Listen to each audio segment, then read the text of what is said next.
Hello. In this video, we're going to cover the empirical rule and z-scores. All right, so you've gone through and you've calculated the standard deviation for a distribution. What can you do with it? All right, enter the empirical rule. So the empirical rule is a rule of thumb, which means that it doesn't hold for every single distribution, but it's true in general. And what it enables you to do is to go through and take the standard deviation and turn it into an estimate of variation in the data.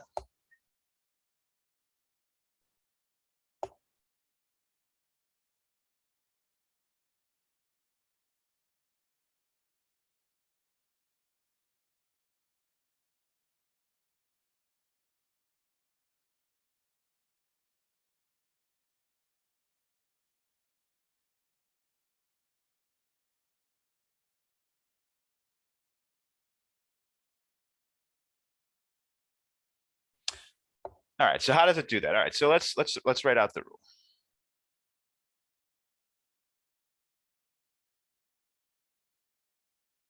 There are two requirements. First of all, the distribution needs to be unimodal and symmetric.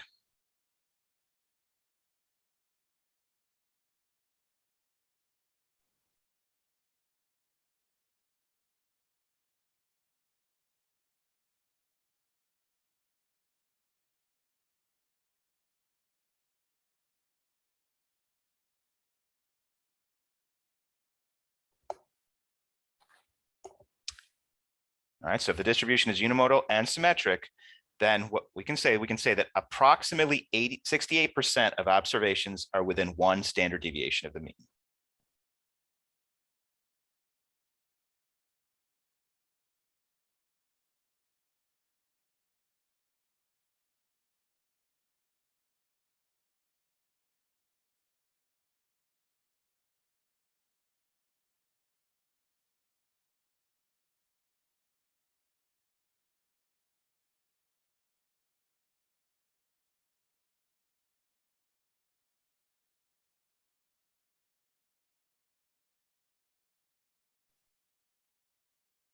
We can say that approximately 95% of observations are within two standard deviations.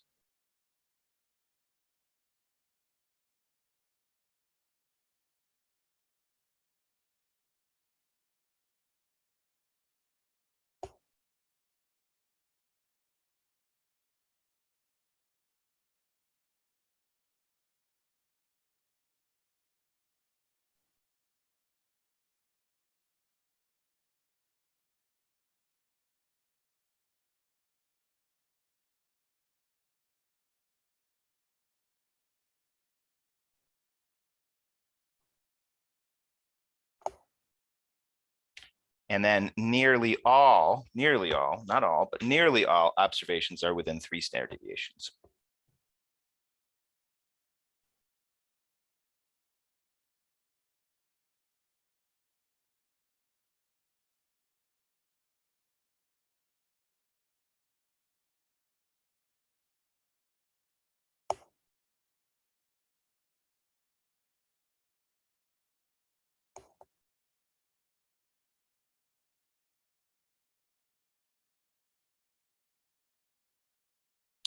Okay, so that may seem interesting. So how could you go through and use the empirical rule? So, how could we use that?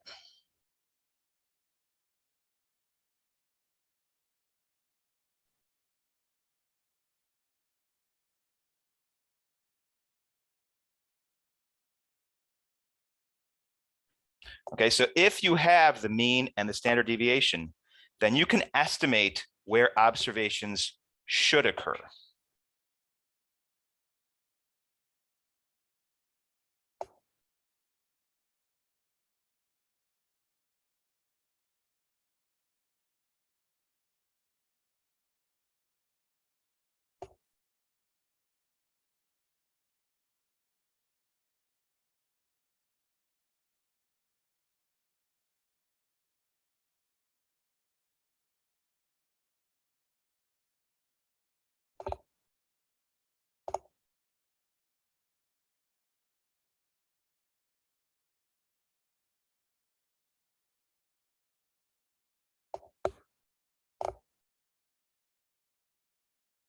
Okay, like so for example, let's go ahead and take a look at an example.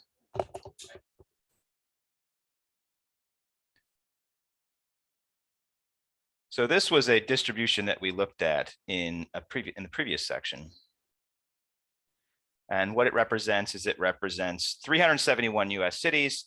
Someone went through and they collected the level of particulate matter that's in the air. And they went through and measured it in micrograms per cubic meter. And they went through and they plotted it. Okay, so there's something neat that we can do. If we went through and collected the mean and the standard deviation, what we can do, so we could go through and use the empirical rule. So if we know that the mean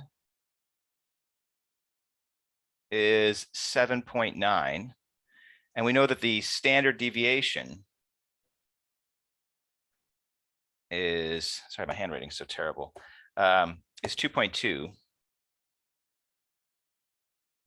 It's actually, my handwriting is actually very neat on a piece of paper, but using a writing tablet, it's terrible. What you can do is you can go through and take the mean here and you can subtract the standard deviation to get one standard deviation below the mean. So if you take 7.9 and subtract 2.2, you're going to get 5.7. Okay, so we have 5.7 is one standard deviation below the mean, 5.7. And then if you add 2.2, that would get you, what, 10.1? So 10.1 is going to be one standard deviation above the mean. So I took the mean and subtracted a standard deviation, and now I'm taking the mean and I'm adding a standard deviation. So if you go through and do 5.7 and then add, you're going to get 10.1. So this is one standard deviation below. This is one standard deviation above.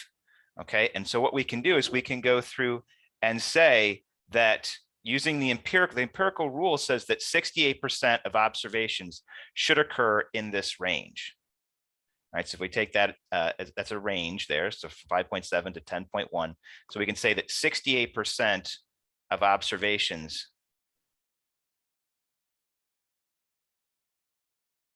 are in that range, or should be, assuming that the empirical rule holds. All right, if you go through and take the mean and subtract two standard deviations, you subtract the standard deviation twice, right? So we go from 5.7 down to 3.5. So we can say 3.5 is now, that's two standard deviations below. And then if we add the standard deviation twice, so we do 7.9 plus 2.2 plus 2.2, right? We get 12.3. We can say that 95% of the observations should be within that range.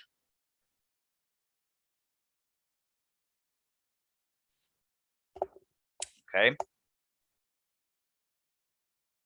So that is what should happen according to the empirical rule. What we can do, this is kind of neat. We can go through and we can test to see whether that was actually true, because that's, I mean, obviously there's data in going through and calculating the mean and in calculating the standard deviation. So we use the data to get those two values. But that doesn't mean that the empirical rule is going to hold. You could go through and have a mean and a standard deviation where the distribution is doesn't quite match with the empirical rule because of some special structure that's in it. But what we can do is we can go ahead and check against the actual data. So let's do a check here. So the empirical rule says, so I'm just going to transcribe what we just did. The empirical rule says 68% of data should be between, sorry, should be within one standard deviation. So I won't bother to copy exactly what we just wrote, but 68% of data should be within one standard deviation. So we calculated what that was on that last page. So it went from, what was it, from 5.3 to, or sorry, 5.7 to 10.1. So 68% should be So how many cities is that? So if you have 371 cities, 68% of 371 cities means that you should have 252 cities. So 252 cities.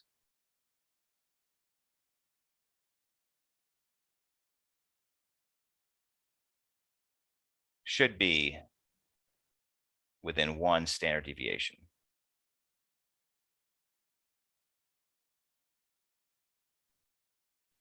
Which we said, let's go ahead and transcribe that. So that's from 5.7 to 10.1.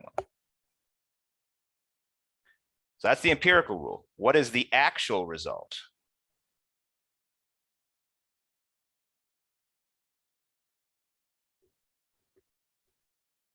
All right, so if you go through and take the actual result, you use 5.7 to 10.1, and you actually count the cities that are inside that range, what you're going to get.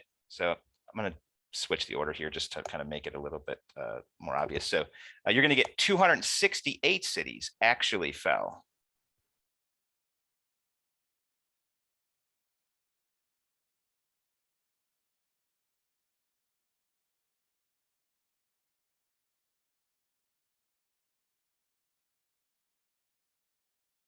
Now, if you look at that, you say, okay, so the empirical rule said that 252 cities, or 68%, should be within one standard deviation. And we got 268. Well, 252 to 268, that doesn't seem that close.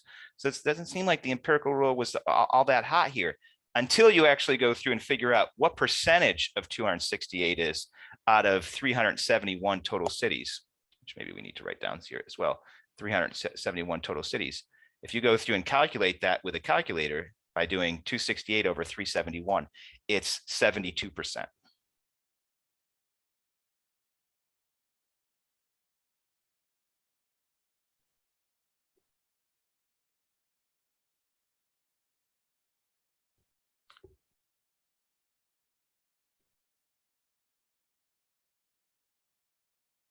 So if you're sitting there, you're kind of scratching your head and you're like, wait, what's the point of this again? Right? So if you didn't have the actual data, if you had just the mean and the standard deviation, you can go through and you can estimate something about how the data varies. You can estimate something about what the distribution looks like just by taking the mean and the standard deviation and going through and just taking the two and just adding and subtracting them. And so that's really fascinating. That's a really powerful result, is that without looking at the actual data, without digging through the 371 cities themselves, without going through city by city and actually going through and doing a bunch of calculations, if we have the mean and the standard deviation of a distribution, then we can say something about what that distribution looks like, about what the variation in the data is. And that's really powerful. And that's really cool. Anyway, so that's our check here. I did do it for 2 standard deviations too, which I guess I'll go ahead and write down, even though people probably don't care. But all right, so within 2 standard deviations, let me see. Let me just copy the same format I did here. All right, so 60. So the empirical rule says 95%.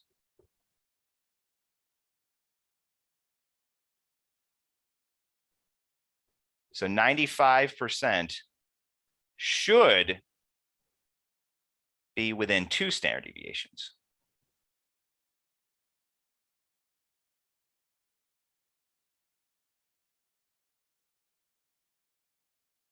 Again, this is without looking at the underlying data. This is just a prediction. So how many is that? So if you take 95% of 371, you get 352. So 352 cities should be within 2 standard deviations.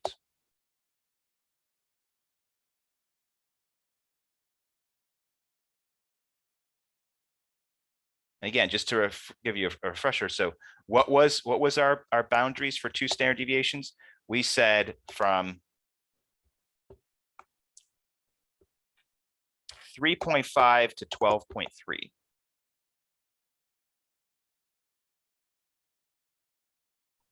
So those were our boundaries to be within 2 standard deviations. What was the actual results? Okay, so this is just a check. You wouldn't have to go through and actually do a check. This is just to show how neat the empirical rule is and how good a job it does at predicting things.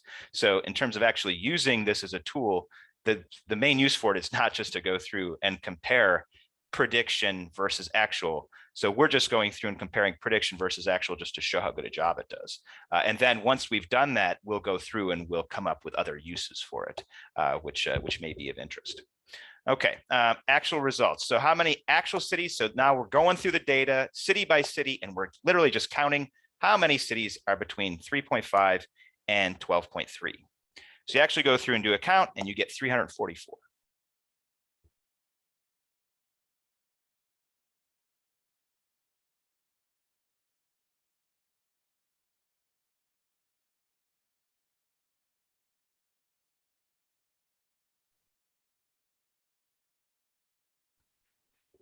Okay, what is that as a percentage? Because it's kind of hard to tell. Is 352 close to 344? I mean, they seem kind of close, and they're only 8 apart.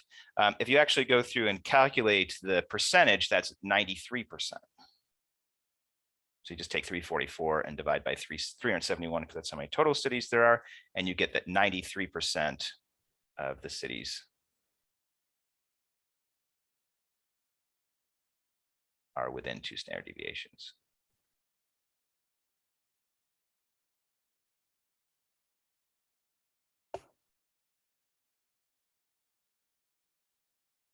Now, predicted 95%, actual 93%. Those are extraordinarily close results. The empirical rule actually crushes this distribution, does a fantastic job of going through and predicting roughly where, roughly how the data varies without actually going through and looking at the individual pieces of data. Okay, so next, let's see, what are we going to do with this? Let's go through and do another example, and then during that example, we'll be able to, we'll come up with a use for this, because this, outside of just kind of being cool, it's maybe not obvious exactly how you could use this. Actually, before we do that, I wanted to show you some pictures. I forgot that I was going to do this.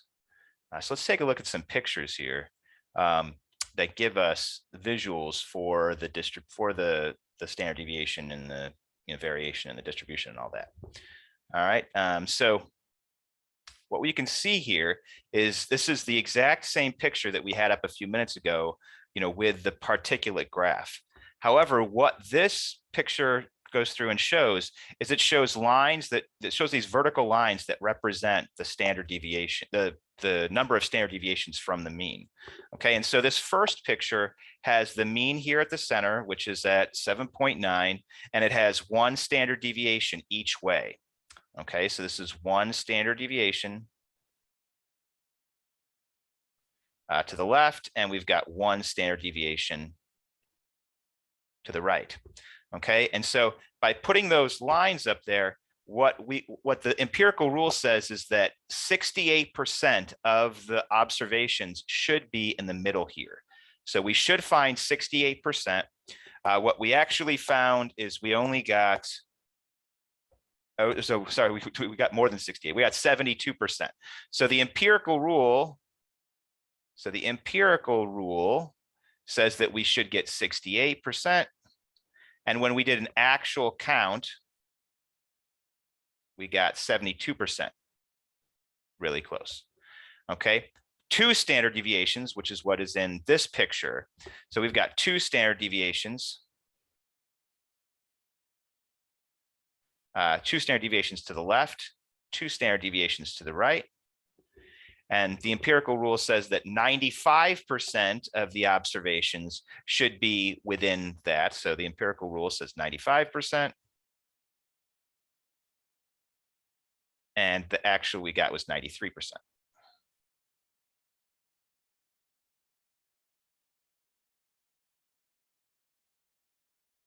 And now this last one you can go through, you can see, so this is just really tying everything we just did to a visual. The last one has 3 standard deviations. All right, so you've got 3 standard deviations to the left, 3 standard deviations to the right. And the empirical rule says that nearly all of the observations would be within these 3 standard deviations. And so visually we can, so now this visual is the actual data. And so we could see how do we do on 3 standard deviations? Well, there are some that manage to sneak out and that we're not within 3 standard deviations. So that nearly all is critical there. It doesn't capture all, but nearly all. It looks like we have, I don't know, maybe that's supposed to be 1 city and that's like 2 cities. So maybe 3 out of the 371 would not be within 3 standard deviations. All right, and so anyway, that's just to tie a visual to all of that stuff that we just did. And then one last thing I wanted to do just to show you, because this is something that I think is potentially useful, and you could do it without having these pictures, is that you can go through with the empirical rule and you can draw yourself kind of a little picture. Okay, just hold on 1 second here.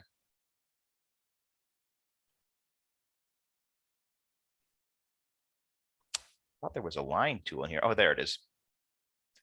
I'm like, where's the line tool?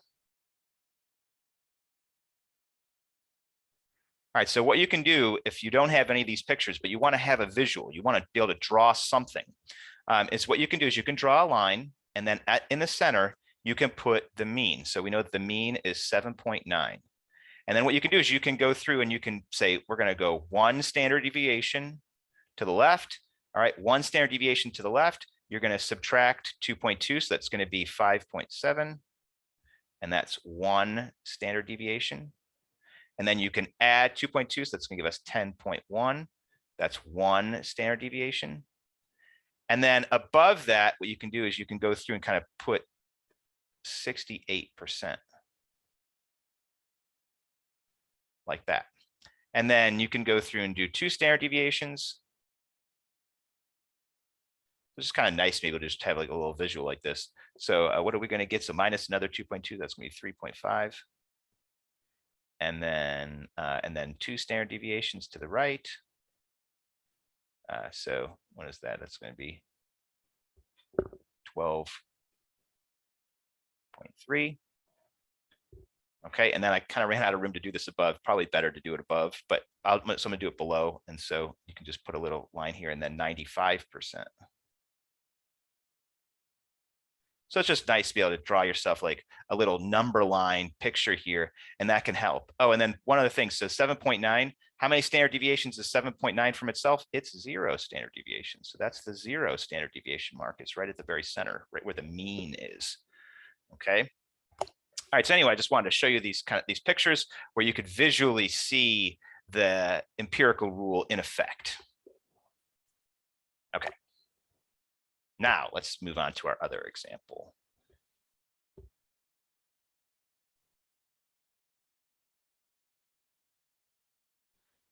All right, so suppose we're looking at temperatures in San Francisco.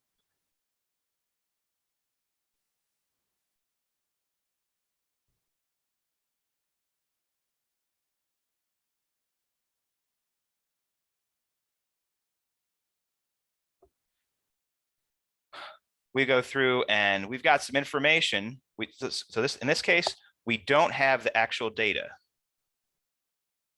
Somebody else has gone through and done the average and done the data calculation for us. And what they tell us that the daily high, the mean, is 65 degrees.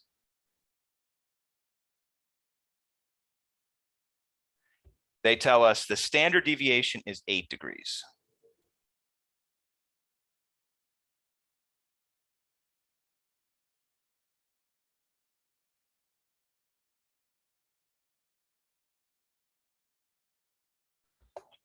Okay, so somebody else has studied this. We don't have the data.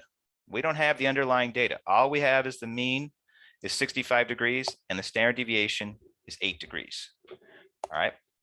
What can we say from the empirical rule? What can we say about the distribution? And an additional question, would it be unusual to have a 49-degree day in San Francisco? Okay, so 2 questions. What can we say about the distribution?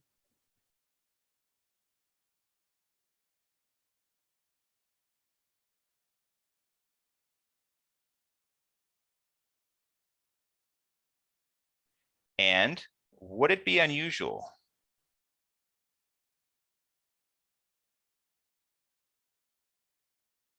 to have a 49-degree day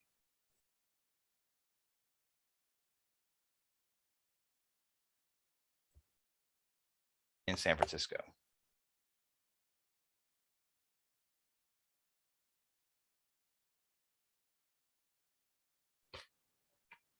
All right, so to go through and answer these, we are going to use the empirical rule. All right, that's of course why we just covered it. And so what we can do is we can take 65-degree day. Let's try it on the next page. I was going to try and squeeze it in here at the bottom, but it's getting kind of tight here. So we got 65-degree days. Let's go through and draw ourselves that number line. Oops, there we go. We could draw ourselves a number line. And what we're going to do is we're going to throw the mean on there. What was it? I think it was 65. Yeah. So the mean is 65. And the standard deviation is 8. All right, 8. So we can go through and we can add 8 to get one standard deviation to the right. So 65 plus 8, that gets us 73. All right, and we can subtract 8. That gets us 57. Okay. And then we can add another 8. That gets us 2 standard deviations. So that's 81. We can subtract another 8, and that gets us 49. Okay.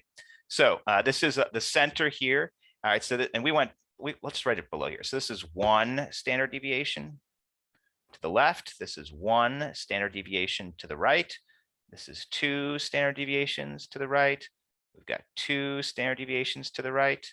What do we know? We know that 68% of the days in San Francisco, according to the empirical rule, are between 57 and 73. And we've got 95% of the days are between 49 and 81. All right, so that's kind of the answer to the first question is what can we say about the distribution?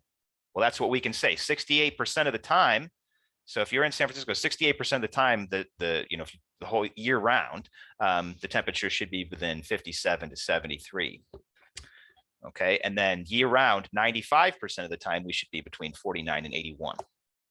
So the question is, would it be unusual to have, oh, actually, sorry, this is a little change here. Would it be unusual to have a day with less than 49? So less than 49.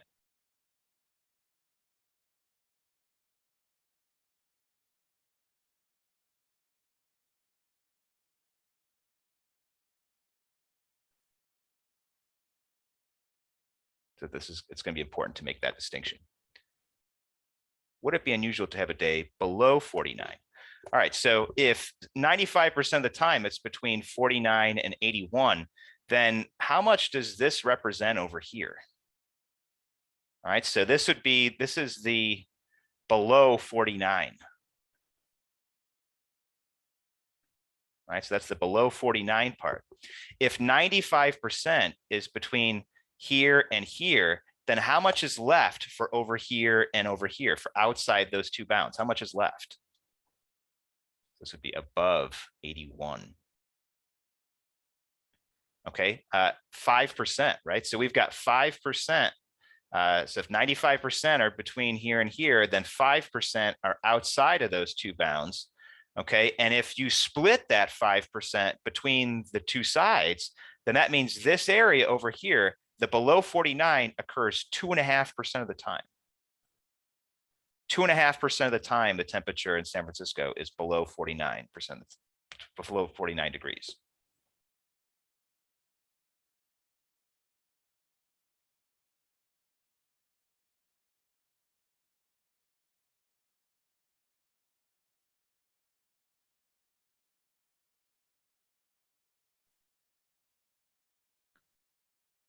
So how many times is that a year? It's about 10 times a year.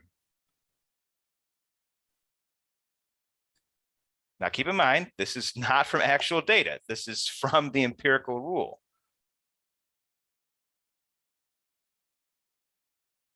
But you could go through and actually check this, pick a couple years and count the number of days that are below 49 and see how well that matches. As we found with the particulate matter, the empirical rule matched very closely with the actual results.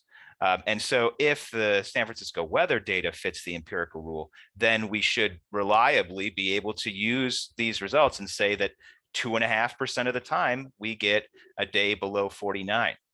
Would you say that that's unusual? I would. 2.5% of the time, 10 times per year out of 365 days a year. That's certainly not common. That's definitely unusual. Although I guess, it depends upon, your definition, of unusual, which is a little bit open to interpretation. But I would say 2.5% of the time is definitely unusual. And then, so this is where things start to get kind of interesting.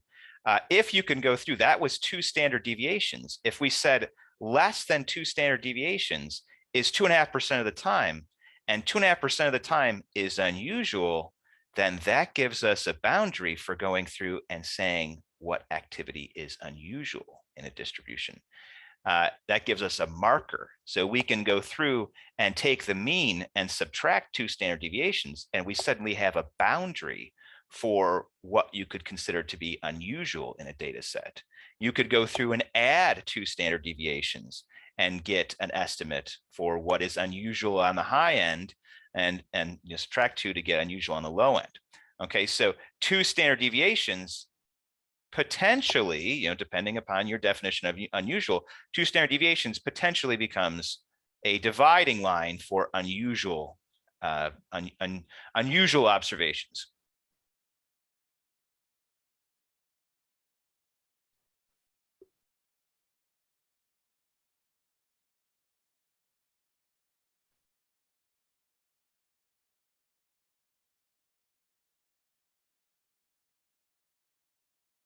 Okay, and so that's kind of neat. So if you had the actual data, so you can, let's just kind of try and tie this to the actual data. So you've got the actual data. If it's just displayed before you, how would you determine from looking at it whether, what's unusual, what's extreme? How do you tell just by looking at it? So you just got all that, you've got the everyday temperature in San Francisco. How do you tell just at a glance what amounts to unusualness? There is nothing. There's no metric for that. There's no, we don't have any kind of method for coming up with that, except for this method. Okay, so that's the cool thing about this method, is that you suddenly could take that data, you could calculate the mean, you could subtract 2 standard deviations, and then you could say anything less than that is unusual. That's cool. That's powerful. All right, and so that's how the empirical rule can go through and do something that's really neat. Okay, it can enable us to go through and measure what's common and versus what's unusual. All right, so next we're going to kind of take that idea and we're going to run with it by just defining z-score.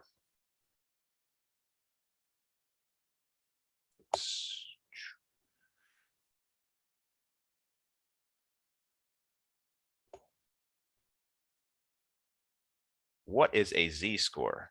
A z-score is a standard deviation unit.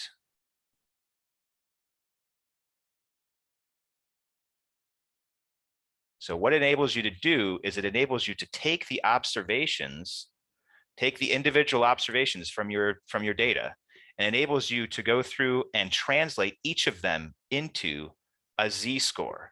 And then we can go through and use that z-score to do some interpretation of the results. Okay, so what does that z-score give you? It gives you the number of standard deviations an observation is from the mean.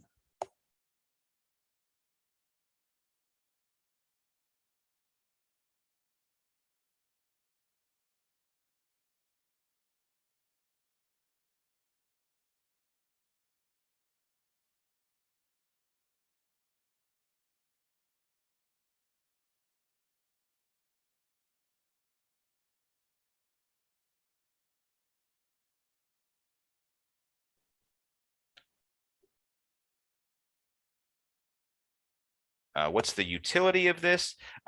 It's useful for going through and determining how unusual an observation is.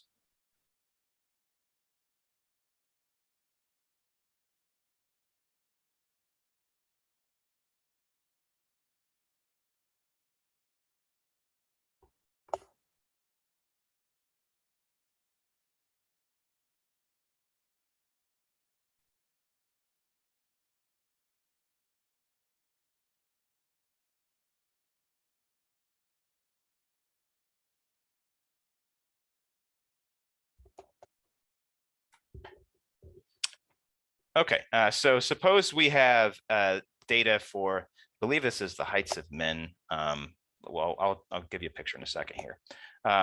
So suppose we've got some data and we say that the mean is 70 and the standard deviation, this is, I believe, in inches. Standard deviation is 3.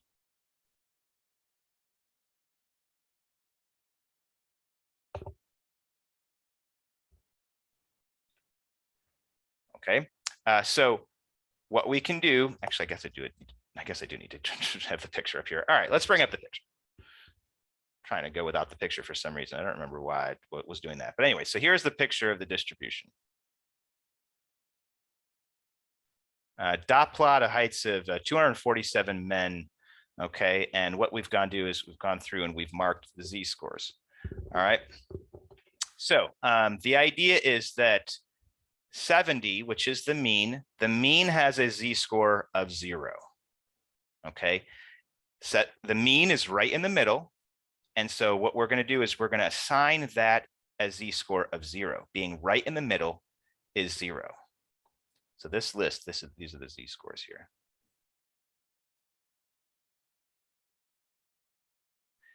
All right, if you're 1 standard deviation to the right, if you're at 73 inches, then we assign that a z-score of 1. Okay, so 1 standard deviation to the right of the mean gets a z-score of 1. 1 standard deviation, z-score of 1. 1 standard deviation to the left gets you a z-score of -1. 1 standard deviation to the left, -1. 2 standard deviations to the right, z-score of 2. 2 standard deviations to the left, z-score of -2. 3 standard deviations to the right, z-score of 3. 3 standard deviations to the left, z-score of -3. So the z-scores and the standard deviations match up with the one detail that when we go to the left, we make the number of standard deviations negative, and when we go to the right, we leave it positive. Okay, and so this gives us z-scores, and these do go along with observations. Okay, we could kind of write this below. So 70 has a z-score. So this does matter. If you're looking at this, you're just thinking of just counting in terms of standard deviations. Yes, that's true. This is 1 standard, but the important thing is that 73 and 1 are linked. 76 and 2, 79 and 3, 70 and 0. So this is what it's doing, is it's taking observations and turning them into standard deviation units, standard deviation scores. So 70 has a z-score of 0. 73 has a z-score of 1. 76 has a z-score of 2. So we're turning observation scores. That's what these are. These are the numbers that are in the data set. So you've got someone has a height of 73 inches. Someone has a height of 76 inches. All right. So these are observation scores, and we're translating them into z-scores. So 67 has a z-score of -1. And then what was the last one? 64 has a z-score of -2. Okay. And so this enables us to go through, this idea enables us to go through and take observations and turn them into standard deviation scores. And then by doing that, what we can do is we can look at these z-scores and we can go through and assign unusualness to them. So if you see a z-score that is 2 or higher, you could say that's unusual, right? Based upon what we just looked at, where we said that 2 standard deviations was a possible definition for unusual. So now we can actually go through and instead of looking at 49 and trying to think, is 49 unusual in San Francisco or not? Is 49, how unusual is 49? What you can do is you can take 49, you can turn it into a z-score, you can turn it into a standard deviation unit, and then you can look at the actual number itself and interpret its unusualness from the number itself. 2 or higher is unusual on the high side. -2 or lower gives us unusual on the low side. Okay, so that's how we can go. So we'll get into actually finding z-scores in a second. Right now we're just focused on describing them and kind of wrapping our heads around them and what they mean. But we'll go through and show you I'll show you the formula in just a minute. Before we do that though, let's look at another example.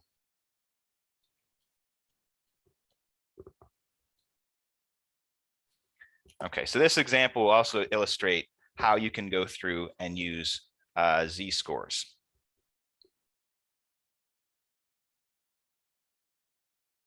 So suppose you took 2 exams.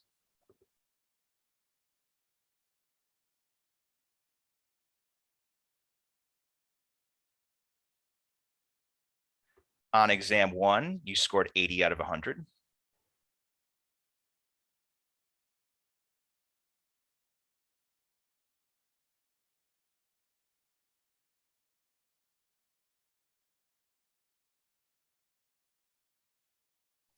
On exam 2, you scored 85.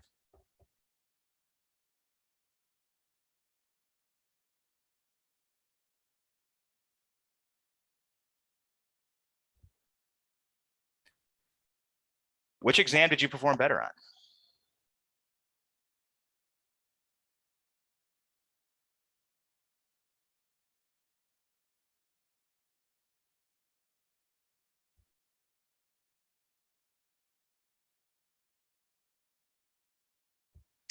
At a glance, you might say, oh, I scored better on exam 2 because your absolute score was higher. However, you haven't taken into account how other students did in the class. The performance of other students and your score relative to them is a better estimate for performance. All right, so let's say we went through and we looked at the data, and it turns out for exam 1 had a mean of 70.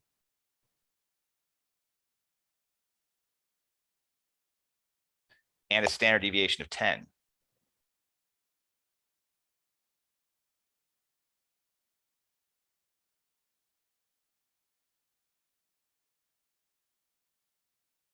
Exam 2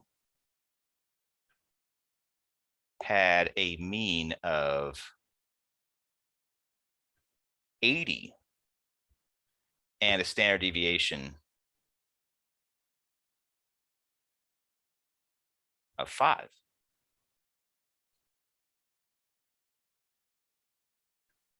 And so what we can do is we can go through and take these, the information we've got here, the mean and the standard deviation, and we can go through and we can construct z-scores for different values, just as we did on the last, just as was done, I should say, because we didn't do it, but as was done on the last example. All right, so what we can do is for exam 1, we can draw ourselves a line here. Here's exam 1. We know the mean itself has a z-score of 0, so that's going to be 70. So there we get a z-score of 0. We can add a standard deviation. So if we add the standard deviation, that's 10. So we're going to add that. We get 80. That has a z-score of 1. We could add another 10, and we get to 90. That has a z-score of 2. We can subtract 10. That has a z-score of -1. We can subtract the standard deviation again. That has a z-score of -2. So what am I doing here? I'm taking this and I'm adding and subtracting this to go through and get our other values. Okay, how about exam 2? So exam 2, we could draw ourselves a line here. We know that the mean itself has a standard deviation of a z-score of 0. We can add a standard deviation, and so add 5, so we get 85. That's 1 standard deviation to the right. We could add another standard deviation to get to 90. That's 2 standard deviations to the right. We can subtract a standard deviation. That's -1 for the z-score. And we could subtract 2 standard deviations. That's -2 for the z-score. And so now we can go through. On exam 1, you scored 80 out of 100. That's right here. That gives us a z-score of 1. That means you scored 1 standard deviation above the mean. And on exam 2, you scored 85 out of 100. That's also a z-score of 1. That's 1 standard deviation above the mean. So your performance was actually the same.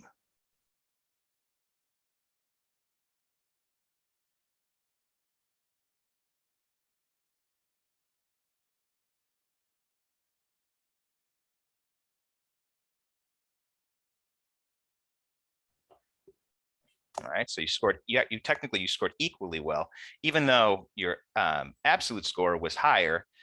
Your score relative to other students is really how you should go through and measure your performance. Okay, enough with going through and doing examples. How do you calculate a z-score?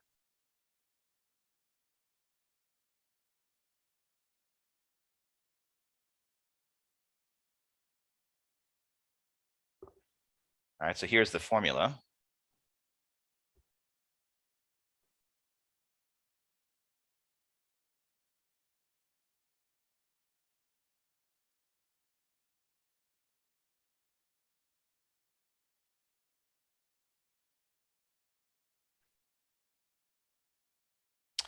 So by value here, it means just an observation. So if you're trying to find the z-score for an observation, you're going to take that value, you're going to put it here, you're going to subtract the mean from it, and then you're going to divide by the standard deviation. So in symbols, x is an observation, x bar is the mean, and the standard deviation is s. All right, so it's observation minus mean over standard deviation. All right, let's go through and practice using this.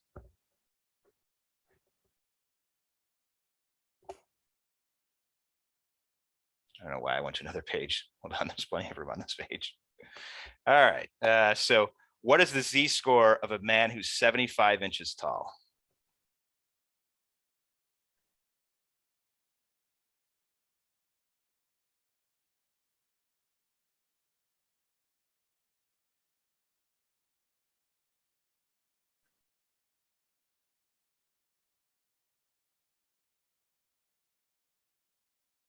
This assumes we're using the data set that we just looked at.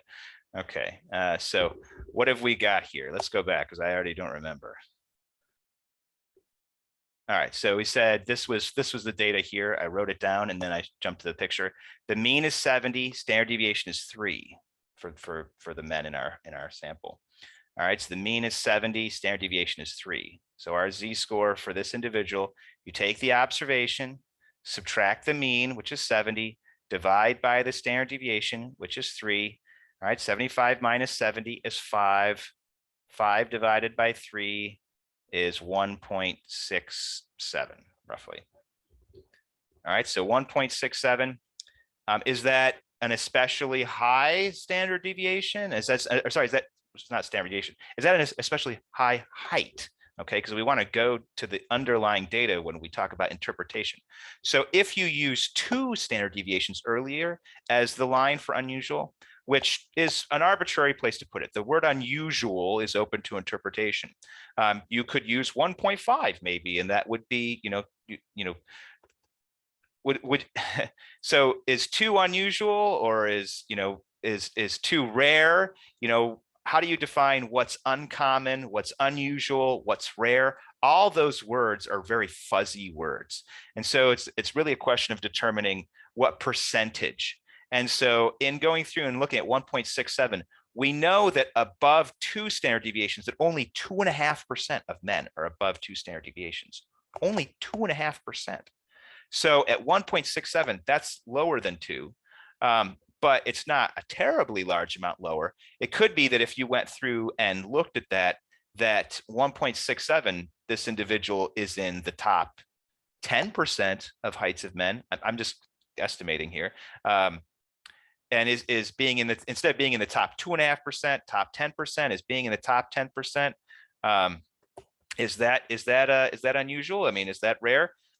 Again, kind of open to interpretation, but top 10% still seems pretty good. So it doesn't need to be at 2 standard deviations to be really unusual. Those are, again, that's an arbitrary word to use. But anyway, the point is that you can take the actual height of a man, and you can go through and you can use the mean and standard deviation for men, and you can come up with a number, and then that number you can go through and try and interpret and think in terms of what does that mean relative to the distribution itself? What does that say about how unusual that person's height is? Okay. And so in the other example, just to do a second example of using the formula, I want to go through what is the z-score of 49. So we already know the answer to this.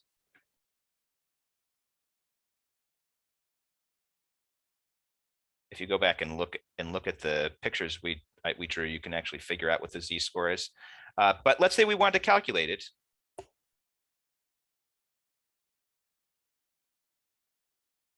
All right, so you start off, you have z, and we want to know what's the z-score for 49. So you take 49, subtract the mean, which is 65, divide by the standard deviation. If you do that, you're going to get negative 16 over 8, which is negative 2. All right, which is the same thing that we got. If you go back and look at the pictures, we did it by hand, but this shows, well, this is by hand too, but this shows a shortcut for us figuring out z-scores for observation.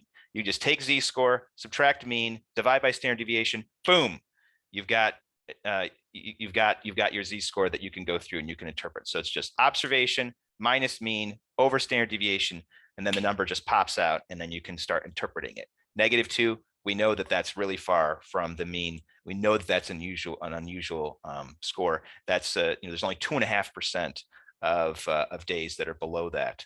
I would go so far as to say that's rare. That 2 standard deviations below 2 standard deviations is rare. I might use a different word for unusual, but again, that's me, and so you've got to go through and you've got to go through and interpret. When you're studying the data, you could use your own terminology. If you're going through and you're quizzed on this and someone says, what's unusual, you kind of have to ask, well, what's the measure? What's the metric for being unusual? What's the standard? Okay. All right. So anyway, that's that's it for the empirical rule and z-scores. The point of both of those is to be able to go through and use the mean and standard deviation to actually kind of study the underlying distribution of the data. All right. Thank you for watching. See you next time.